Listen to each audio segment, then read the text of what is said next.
સાબરકાંઠા લોકસભા બેઠક પર અપક્ષ ઉમેદવાર ભાજપમાં જોડાયા। હિંમતનગર તાલુકા પંચાયતના અપક્ષ ઉમેદવાર ધારા પટેલે કેસરિયા કર્યા તો કાનડા તાલુકા પંચાયત સીટના અપક્ષ ઉમેદવાર પણ ભાજપમાં જોડાયા છે।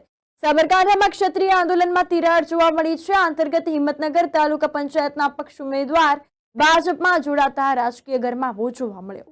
સાબરકાંઠામાં ક્ષત્રિય આંદોલનની વ્યાપક અસર વચ્ચે અપક્ષ ઉમેદવારનો ભાજપને ટેકો। આ અંતર્ગત વક્તાપુર તાલુકા પંચાયતના જીતેન્દ્રસિંહ ઝાલા સોમનાબેનના સમર્થનમાં આવ્યા છે। આ અંતર્ગત વાત કરવામાં આવે તો ક્ષત્રિય આંદોલનના આગેવાન લોકસભા ઉમેદવાર શોભનાબેન બારૈયાને સમર્થન આપવામાં આવ્યું છે। સાબરકાંઠા જિલ્લા પ્રભારી ગજેન્દ્રસિંહ સક્સેનાના હાથે કેસરિયો ધારણ કર્યો છે।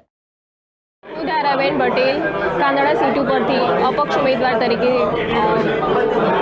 જીતી હતી અને એના પછી આજે ભારતીય જનતા પાર્ટીમાં જોડાયેલી છું। મોદી સાહેબના ઘણા બધા જે વિકાસના કાર્યો છે એમને જોઈને જેમ કે આ કાશ્મીરમાં 307 એમને એ કર્યું બરાબર, પછી અત્યારે હાલ રામજી મંદિરનું એ સ્થાપિત કર્યું, એવા ઘણા બધા વિકાસના કાર્યો છે એ જોઈને હું એમને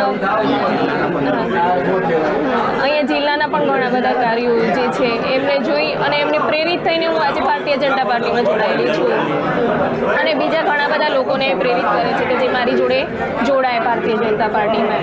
હું જીતેન્દ્રસિંહ ઝાલા વક્તાપુર તાલુકા પંચાયત સદસ્ય આજ રોજ વક્તાપુર જિલ્લા પંચાયત સીટમાં જે કાંદડા સીટના ઉમેદવાર અપક્ષ ઉમેદવાર આજ રોજ ભારતીય જનતા પાર્ટીનો ખેસ ધારણ કરેલ છે તે બદલ હું બેનનો ખૂબ ખૂબ આભાર વ્યક્ત કરું છું અને બેનને ખૂબ ખૂબ ધન્યવાદ અનુભવું છું।